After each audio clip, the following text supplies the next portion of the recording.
Mr. S. Tilakendran. He is a qualified contract management professional with 15 years of experience within the construction industry. He has worked in projects from Middle East, Africa, India, and Sri Lanka as well. So his projects involve pre-contract and post-contract as well. So apart from the usual topic that Noble QS covers, to this week we have, so this month we have a special area for you. So I'd like Mr. Tilakendran, you can actually take over the session. Thank you for coming today. Thank you for your perfect introduction. Shall I share the screen then? Yes, please. You can share.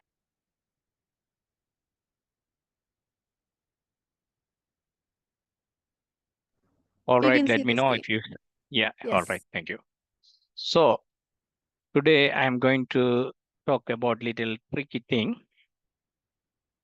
Yesterday, almost same time, around this time, one of my friends, he is actually preparing for RSCS APC. Actually, he is going to face his interview this coming weekend. So he raised a question. So one of the contractor he is working on or working based on the letter of intent and employer issue letter of award after 6 months. But now contractor raised a concern that price now is went up due to because of the inflation. So can the contractor revise the rate? To answer the question, you should have basic knowledge in construction law and many other contracts management areas. So that's why I want to highlight what is the important, why the contract management is important as a quantity surveyor or the commercial management professional. So why the contracts management is important. Okay. So Noble QS is targeting to launch a new course in contracts management related courses. So in that course, we will be discussing fundamental of contract, the elements of valid contract, what is LOA, what is LOA, what is a valid legal contract, and what are the standard form of contracts, discrepancies, ambiguities, how to deal with discrepancies, ambiguities, and payments, basic things. I hope most of you deal with payments in your day-to-day professional life, material on-site payment, off-site payment, then variation, of course. However, whatever you spent a significant time during the design development stage. Variation in construction industry is inevitable. Okay, so in your day-to-day life, you have to deal with the variations, omission, loss of profit, value engineering. So I am not going to read all these syllabus one by one. Today, I am going to pick one small area from this contracts management. It's a vast area, it's a sea. So I'm going to pick one small area that is design responsibility or design and the liabilities, or you can say design responsibility and consequences. Okay. So you might have heard about procurement paths. Okay. When I was in university, it's almost 19 years back or 18 years back. First time when I heard about the word procurement, I thought it's just purchasing of material. Why we should study procurement as a quantity surveyor? Why we should study procurement? Then I later realized, no, it is not about material procurement. It is about contract procurement. How we are going to procure contract. Say one investor or the client has enough money, enough capital for investment, and he has the vacant land, and the other contractor has the technology, knowledge, experience. Then how we are going to materialize the project? How we are going to deliver a construction project? So that is what we call procurement, or in other words, you can say working arrangement. Okay. So mainly we have traditional procurement part. Okay. And design and build procurement part and management parts. So I am not going to discuss about these procurement parts in detail. We have separate session that we have a separate competency for contract procurement and tendering. So today what I will do, I will pick this traditional path and design and path and compare the design responsibilities and errors. Okay. Let me know if I go fast. Okay, you can put it in the chat box. Okay. So in the traditional procurement path, what happens? The employer designs. If employer does not have the capacity to deliver the design, so he may engage the consultant, design firm, design consultant, and develop the design. Then we prepare the tender documents, then go for the tendering process, and contractor comes into the scene and he construct the project. So we can say split responsibility. Okay, split responsibility, design responsibility rest with the employer, and construction responsibility rest with the contractor. Okay, no issue. That is just basic things. So what if the question is now, what if error in the design in a traditional contract? So first the employer develop the design and go to the market and award the contract. Now we found an error in the initial design developed by the employer or employer's agent. Okay. Who is responsible for the error? Of course, we prepared the design. Then we are responsible. We means the employer is responsible or the designer is responsible. But this is the tricky part. But that does not mean the contractor does not require to apply any reasonable skill and care. So as a experienced contractor, okay, you can say professional, as a professional, the engineer, architect, any direct construction directors, quantity surveyors, anyone. So as a professional, as an experienced contractor must employ reasonable skills and care to identify, to explore any errors in the employer's design. Okay. Can the employer, so that is implied duty. We call implied duties. There are two kind of duties in your contract. You can say two kind of terms: express terms and implied terms. Explied terms mean whatever the requirements or condition, terms and condition written in word in clear manner. That is we call express term. It's easy. Dealing with express term is easy. You can read and you can implement. But dealing with implied terms is tricky, is difficult. You need to have vast and deep knowledge in contracts management, law point of view. You should have deep knowledge. Then only you can explore the implied terms and interpret the contract. Okay. So this is one of the implied duty owed by the contractor, even in the traditional contract. Okay. Even in the traditional contract, even the design responsibility rests with the employer, but contractor owes a implied duty to notify any errors to the employer. Okay. Then can the employer recover the cost of defective design? Yes, from the designer. That is why PI insurance is in place. What is PI insurance? Professional indemnity insurance. We call PII. Okay, professional indemnity insurance. Normally, most of the contracts requires for 10 years of PI cover. Okay, if a consultancy firm provide a professional services, then they should keep PI insurance for minimum of 10 years.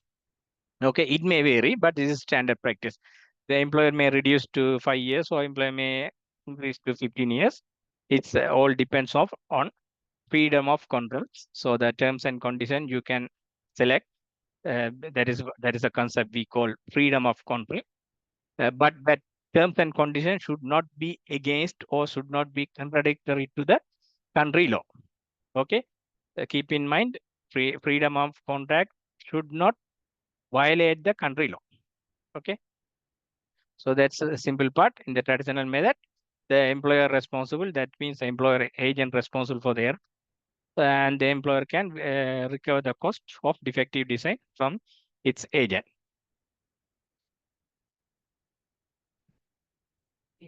Okay. So is contractor entitled for claim additional cost time relief? Okay. Yes. Answer is yes. Okay. That's why you can read later. That's why design is one of the employer risk events under clause 17.3 of FIDIC 99 Red Book. There's the example. Okay, if you open any Red Book, even 2017, you can find. Okay, the design is under employer's risk. Okay, because designed by the employer.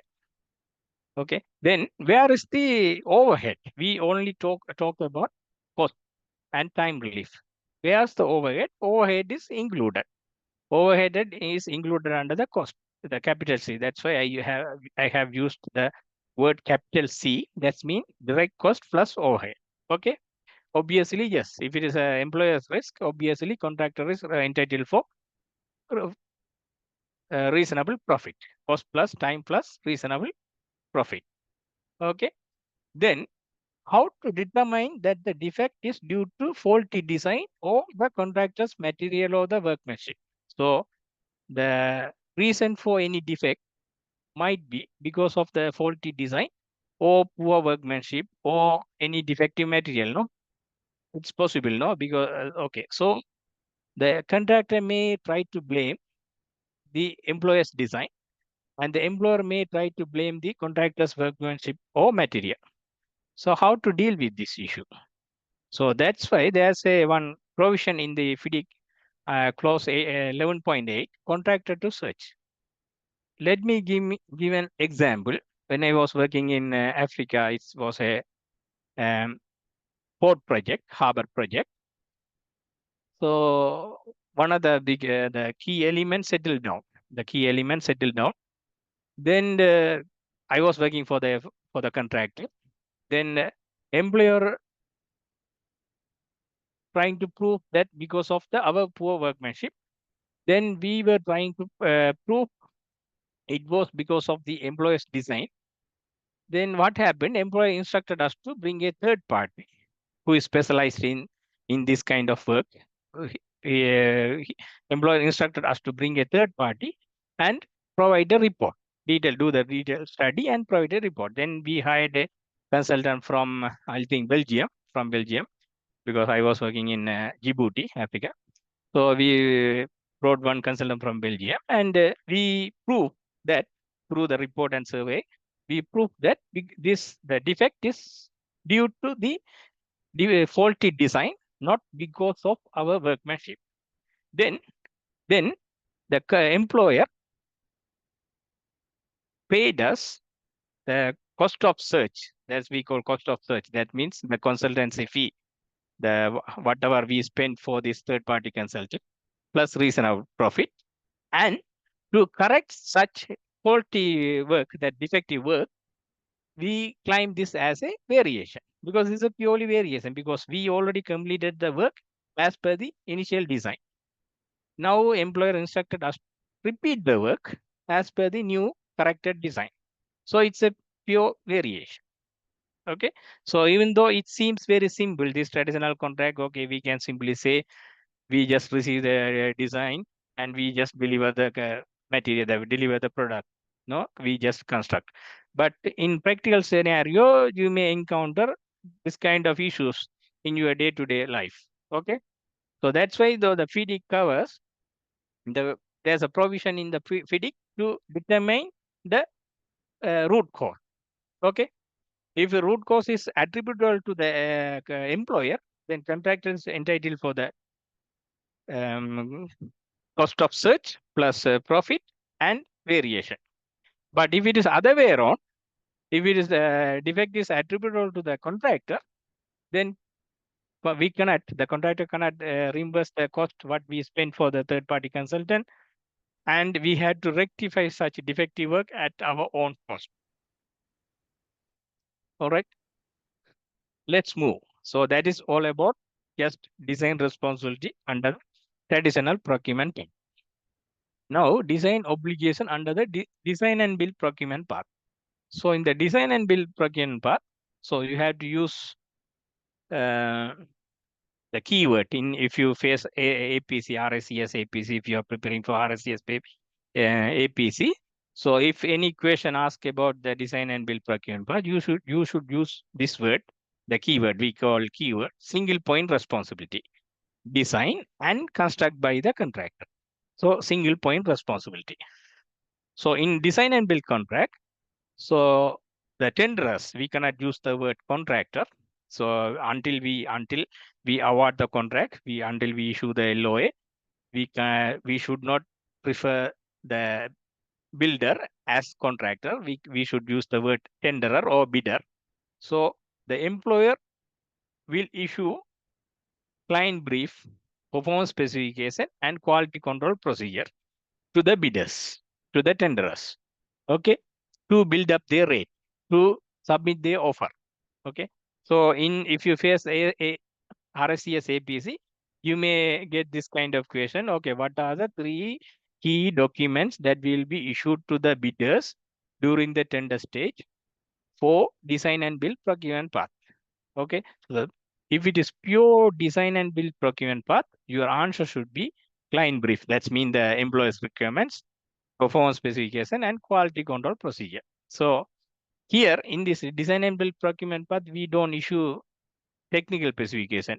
In a traditional contract, we issue technical specification, but in design and build procurement, we issue performance specification. What is performance specification? Say the client brief. So the requirement says, employer's requirement say, I need a wedding hall to accommodate 1,000 people.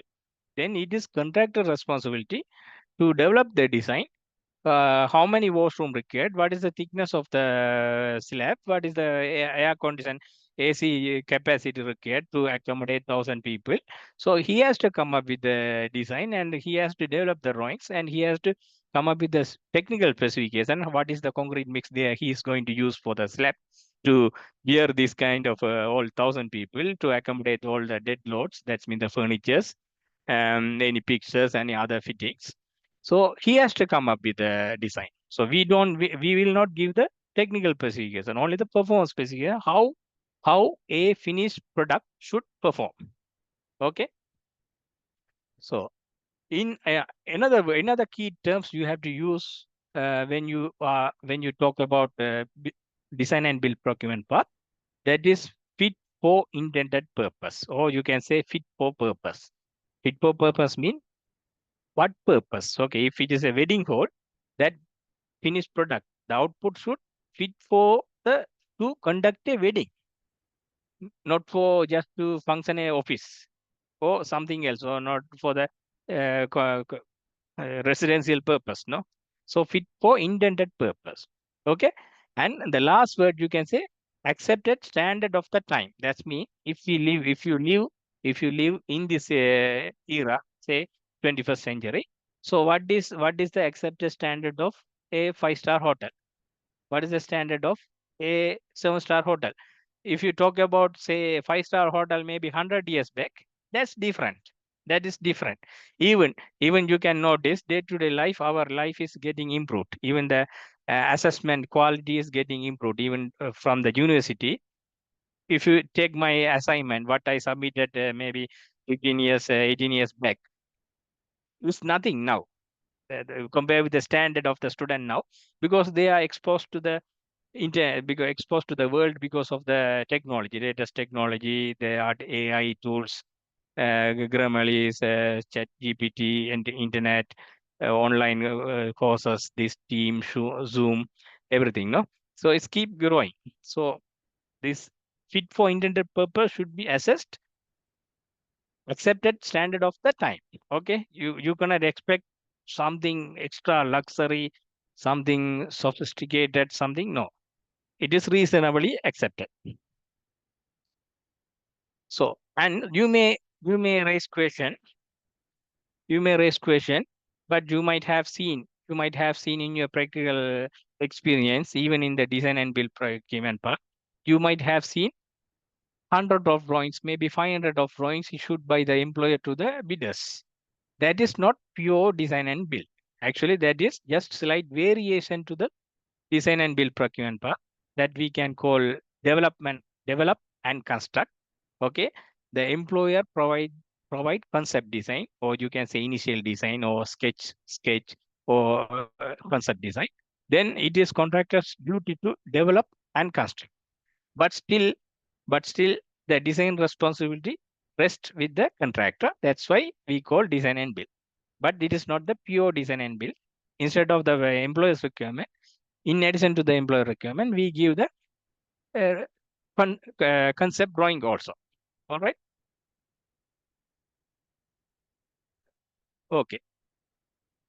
So everyone knows now the design and under the DNB design obligation or designed by the contractor. Then why engineer reviews the contractor's design?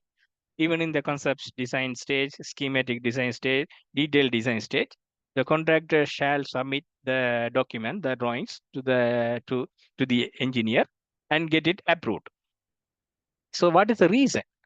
The reason prevention is better than cure, no? So, or even you can call peer review, something called peer review, or is prevention is better than cure. So just employer or engineer can just sleep all the day, and at the end of the project, we cannot say, no, it is not fit for purpose. You didn't meet the requirement. You didn't fulfill the requirement. So that is the reason from the beginning, even the contractor develop the design and contractor take the responsibility, full responsibility. Engineer just review. Okay. For example, if you take the FIDIC 99 yellow book, everyone know, no? Yellow book is for DNB contract. Red book is for traditional contract, where they're designed by the employer. Okay. The clause 5.42 says all the documents should be submitted for the engineer review, but approval, consent, or review shall not relieve the contractor from its contractual obligation.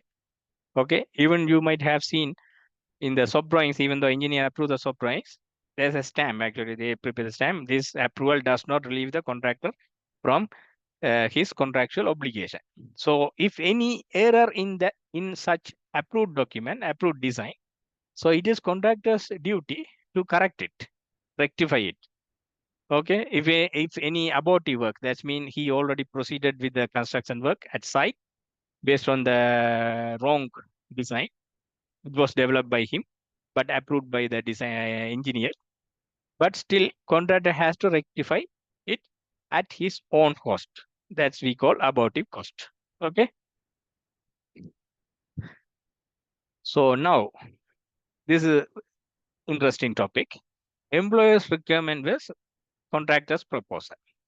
So in DNB project, so the contractors, I mean, they're not contractor, we can say bidders, all the bidders, say if it is 5 bidders or 5 tenderers, each tenderer submit the proposal, technical proposal, design proposal based on the employer's requirement, or we can say reflecting or capturing the employer's requirements. Okay.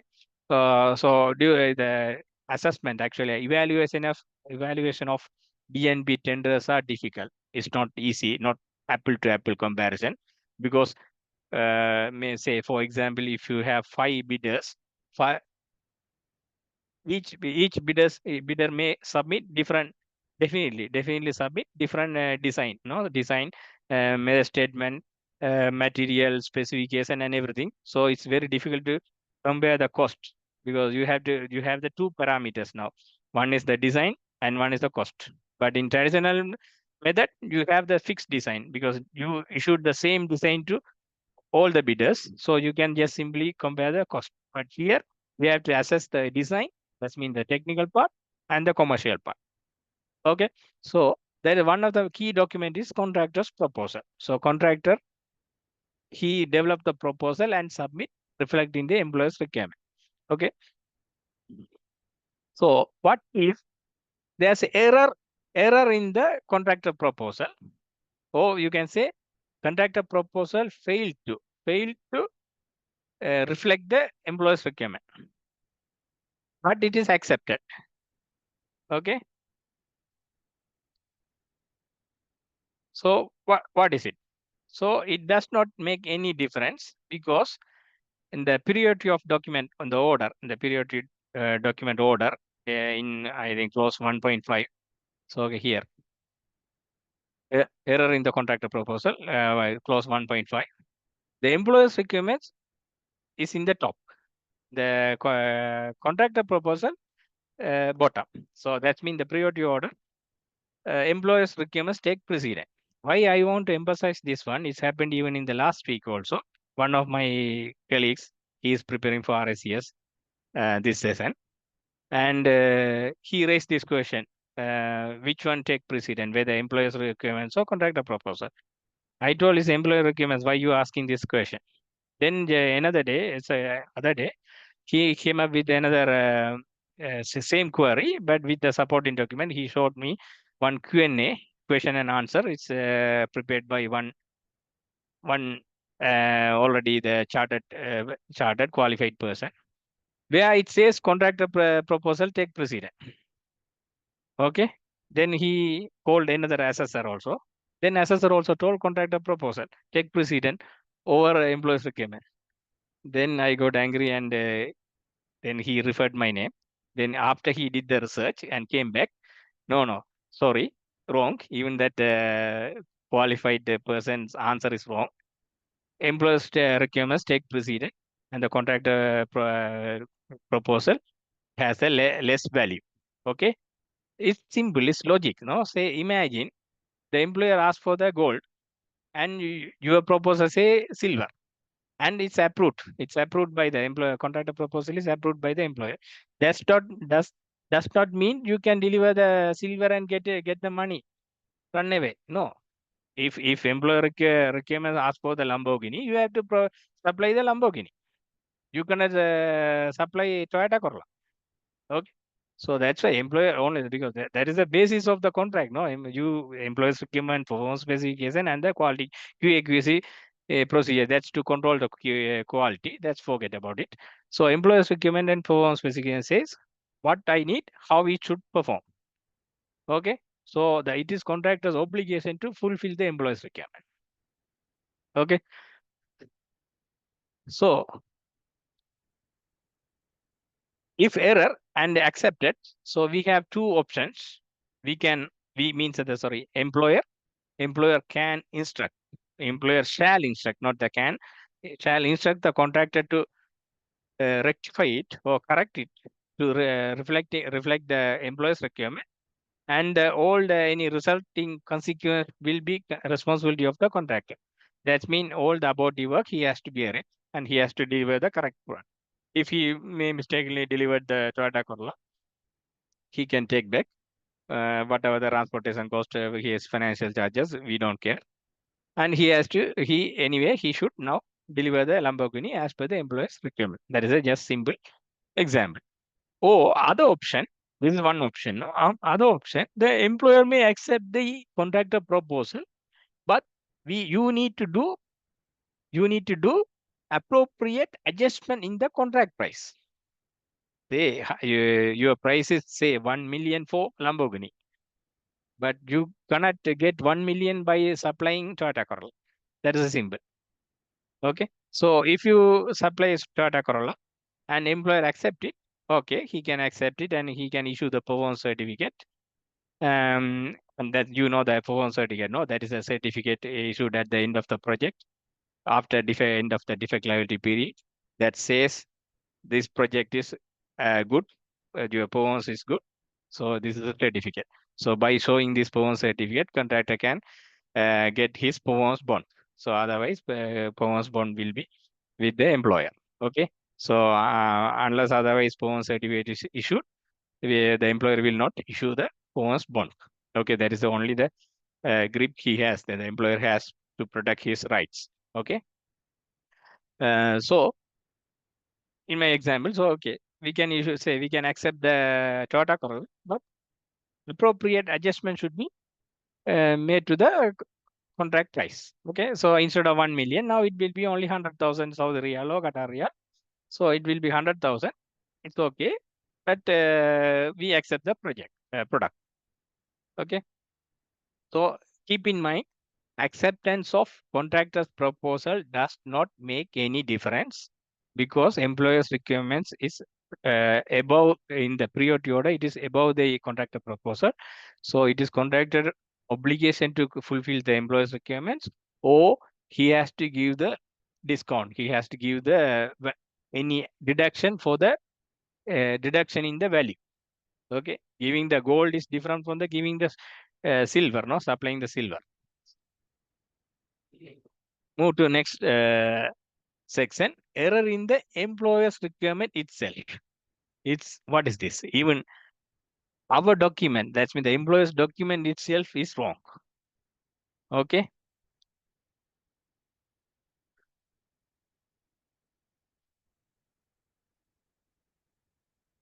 Give me a minute. Okay. So error in the employer's requirement. So that's mean when we write, when we prepare the tender document. So tender document, our team, so the engineer or the consultant or the employer itself, failed to accurately capture and reflect the employer's intention. What the employer expect from the project output. Okay. So if it is error in the employer's requirement, then contractors entitled for time and cost plus reasonable profit, because we did not clearly say, the employer did not clearly say what he really wants, from this project. So if he say, he mistakenly mentioned, okay, he in his mind, okay, he wanted gold, but he mistakenly mentioned silver. Okay, then contractor submitted, the bidder submitted the offer, say very cheap price. Now employer wants to correct it, his error, and employer wants to correct it, and he wants gold. Then definitely, the contractor will get additional cost and time additional time, if any. Yeah. So if any, only he will get if this change affect the critical path and it leads to delay in project completion, then he will be entitled for time and associated cost. No, you know the what is associated cost?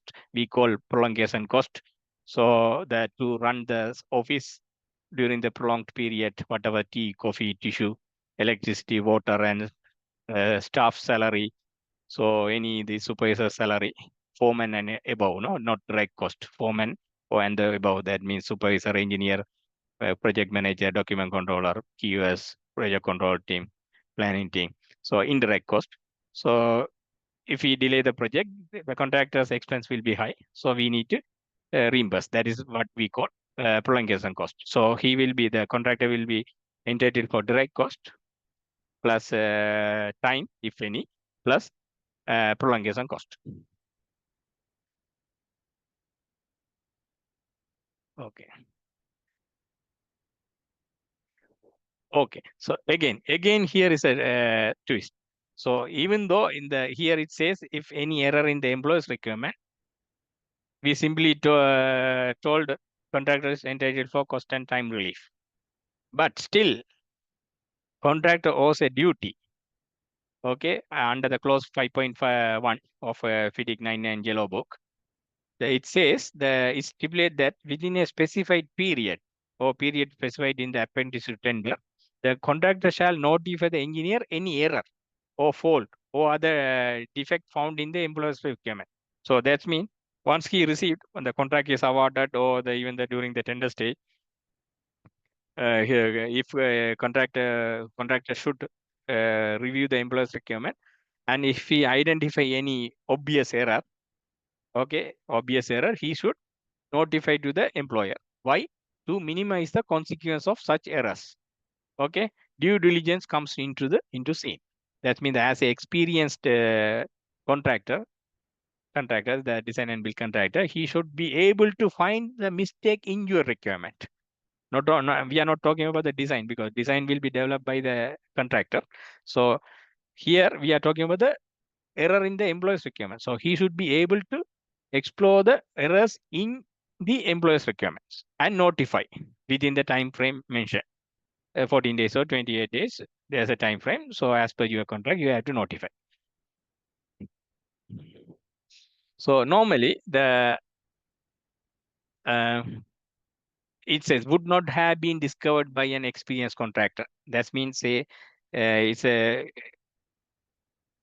comes under law of tort, the duty of care, law of tort.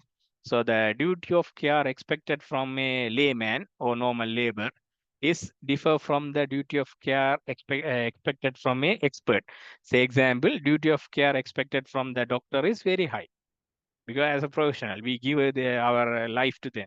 Okay, so if any mistake done by the doctors, the impact, the consequence will be high. So same, as a professional quantity surveyor, you should be careful when you give the advice. So we call decision an informed decision. Okay, you should make the decision within your competency. You should make the decision with the enough data, with enough fact. Okay, you should make the decision within the ethical framework, ethical standard. You cannot breach the code of conduct. Okay, so that's why in design and build contract, the contractor's capability or expertise is very high. So the duty of care expected from the design and build contractor is very high. So the arbitrator or court will judge, okay, whether this error was just simple, anyone can explore, or it was really difficult. It was not able to, the contractor was not able to find during the tender stage. Okay, so there's a threshold. Okay, who protects the employer? Error in the employer's requirement. That means the who protects the employer. The employer can sue under the law of tort or even under the contract against the consultant who prepared the document. No, normally generally the employer appoint the design consultant or the consultant for the initial requirement, initial design. So the employer can sue again to the engineer or the consultant using the PI insurance, or even the employer can achieve the general court, approach the general court to sue under the platform of law of tort. Okay, because the consultant, he fails to discharge his reasonable skill and care. Okay, skill and care. Then another concept is several liability. Several liability means both parties liable. Say, okay, there's a error in the design, or there's a error in the employer's requirement. Meantime, even the contractor failed to notify on time. Because of that one, the impact, consequences are high. If the contractor had notified on time, we would have reduced the consequence. We would have minimized the impacts. We would have minimized the losses. Okay, so both parties accountable. So that is what we call severally liability. Okay. Let me go fast. We are approaching the time. We have few more minutes. No ovation. What I discussed at the beginning. At the beginning. So in Middle East, you can say in the Middle East, instead of this pure design and build, where we provide only the employee's requirement, performance specification, QA, QC procedure. In addition, we provide the employer include initial design, concept design also, no? So in such scenario, the employer novate the design consultant to the contractor. That's mean the initial contract between the employer, the contract between the employer and design consultant will be cancelled, and new contract. You can see my cursor, I think. Okay, so a new contract will be formed between design consultant and the contractor.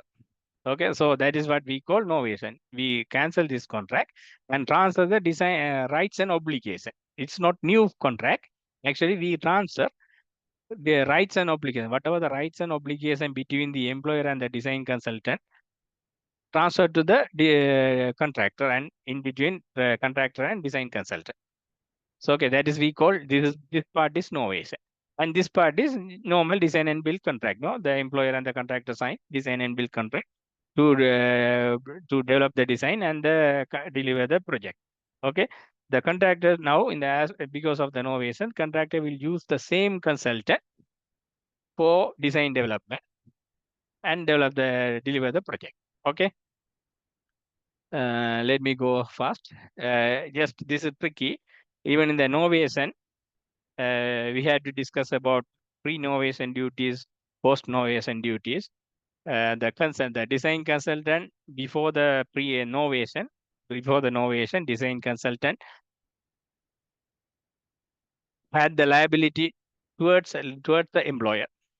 Okay, so the same liability now transferred to the contractor. So if this design consultant had made any error during the pre-novation period, still the contractor can recover from design consultant because he failed to do his due diligence or he failed to discharge his duties, apply reasonable skill and care.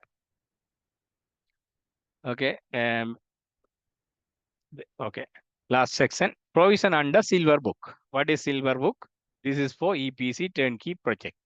Okay, it is what is we can say is other extreme of design and build. Okay, under in the EPC turnkey project, as per the silver book, there's no engineer. There's no engineer role. Contractor take absolute responsibility. So he has to design, engineer, procure, construct, and the project is ready. You can just go and turn the key and use it. So that is the meaning of turnkey project. So absolute responsibility. So unlike the yellow book, the clause 1.9 error in the employer's requirement is unavailable in the silver book. Okay, in the silver book, even the employer failed to say what he really wants. It is contractor responsibility to explore it, identify it, develop it, and deliver it. Okay, there's no clause 1.9. Okay, but so it says the employer shall not be responsible for any error in the employer's requirement except there are few limitations, except any position or data information is immutable. That means the guaranteed data. Contract has been the guaranteed data. That's the employer cannot verify it. Then if such any errors in such data, then contractor is entitled for relief, cost and time. Okay, definition of the intended purpose. Say if the employer's requirement says I need a wedding hall, but what he wants is a office building, then contractor is entitled for cost and time relief because the definition itself, the basic fundamental itself is wrong. Okay, employer instead of office building, he may mistakenly mention hospital building. So contractor is entitled if the employer change correct such kind of error. Okay, no, I don't want a hospital, I want the office, or I want the 5-star hotel. Then we are the contractor is entitled. The criteria for the testing and performance of the completed works also change. If it is changed, that's mean because in the turnkey project, absolute responsibility, then there's no control to control that. There's no employer does not have control to monitor the QA quality. So the testing criteria is very strict. Okay, and the last one, D, portion data and information that cannot be verified by the contractor. I have 2 more minutes just to let me give an example in my last project. It's project in Qatar for MOI, Ministry of Interior, and the Armed Force. So it's high security zone. So only during the tender stage, only the tenders were taken. We call the mid-tender site visit. Tenders were taken in a bus and just they did a 1 round, and so this is your site, this is where you are going to work. So contractor did not have enough opportunity to verify the site condition, any obstacles. So in such case, during the post-contract stage, if they come up with if they encounter any obstacles, any additional scope, any additional this military point relocation, they are entitled for such additional cost and time because the employer did not give enough opportunity during the tender stage to verify the site or data. Okay, that's a summary. So just a very quick session. It's interesting topic. In your day-to-day life, you may come across a lot of issues, interesting issues dealing with contractor responsibility liabilities. But within this short period, I just delivered. Hope you got some information, new information, and gain some knowledge. That's all from my side.